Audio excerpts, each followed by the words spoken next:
આગળ વાત કરીશું સમાચાર વડોદરાથી સામે આવી રહ્યા છે, જ્યાં ફતેગંજમાં મૌલાના હારૂન પઠાણનું કારસ્તાન સામે આવ્યું। મૌલાનાએ સ્નાન કરતી મહિલાનો વિડીયો ઉતાર્યો।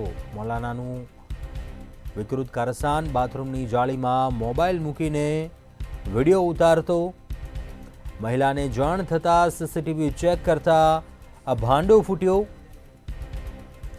आरोपी मौलाना हारून पठाणनी धरपकड़ करवामां आवी छे। सयाजीगंज पोलीसे आरोपी मौलानानी धरपकड़ करी छे।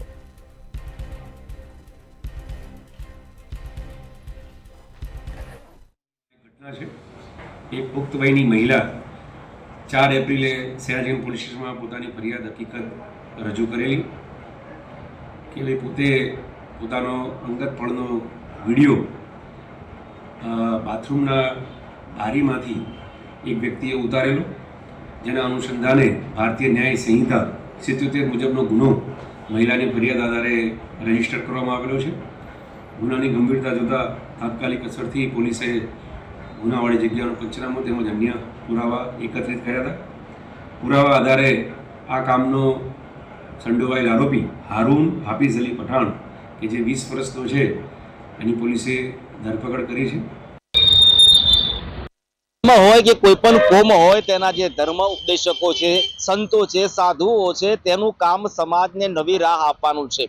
પહેલા જૈન મુનિ, ત્યારબાદ સ્વામિનારાયણ સંપ્રદાયના સાધુઓ અને હવે મૌલવી, આ ત્રણની જો વાત કરીએ તો સમાજની અંદર આ લોકોએ એવા કામ કર્યા, એવા કૃત્યો કર્યા કે જેને લઈને તેઓ વખોડાયા અને તેને લઈને જ સમાજની અંદર એક સવાલ એ પણ ઊભો થાય કે ધર્મ અને અધ્યાત્મનું જ્ઞાન આપનારા આવા સંતો પાસે સમાજ શું અપેક્ષા રાખીએ। જી હા, વાત કરીએ વડોદરાના એક ઘટનાની તો સયાજીગંજ પોલીસ મથકે નોંધાયેલી ફરિયાદ અનુસાર વડોદરાના એક મૌલવી દ્વારા સ્નાન કરતી મહિલાનો વિડીયો ઉતારવાની ઘટના સામે આવી છે।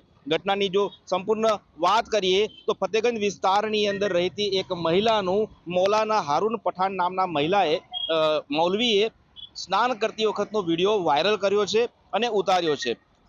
આ જે મહિલા છે તેના સાસુ જે છે એ નમાઝ પડતા હતા, તે સમયે મહિલા બાથરૂમમાં સ્નાન કરવા ગઈ હતી ત્યારે હારૂન પઠાણે બારીમાંથી તેનો વિડીયો ઉતાર્યો હતો અને વિડીયો ઉતાર્યાની ઘટનાની જાણ મહિલાને સીસીટીવીના માધ્યમથી થતા સમગ્ર કૌભાંડ બહાર આવ્યું હતું। કલ્યાણનગરમાં રહેતો મૌલાના હારૂન હાફિઝ પઠાણની સામે આ મહિલાએ સયાજીગંજ પોલીસ મથકની અંદર ફરિયાદ નોંધાવી છે। ત્યારે હાલ તો સયાજીગંજ પોલીસે આ હારૂન પઠાણની ધરપકડ કરી છે અને મહિલાની જે ફરિયાદ છે ફરિયાદના આધારે આગળની કાર્યવાહી કરી છે। પરંતુ સવાલ એ ઊભો થાય કે આજની યુવા પેઢી આવા સંતો, મહંતો અને મૌલવીઓ પાસે આધ્યાત્મિક ધર્મનું જ્ઞાન લેવા જતા હોય છે, ત્યારે આ પ્રકારની કામગીરીથી આ નવી પેઢીને તેઓ શું દિશા અને માર્ગદર્શન આપશે તેવા સવાલો ઊભા થઈ રહ્યા છે। કેમેરા પર્સન મિલિંદ મહેલે સાથે તુષાર પટેલ, મંતવ્ય ન્યૂઝ, વડોદરા।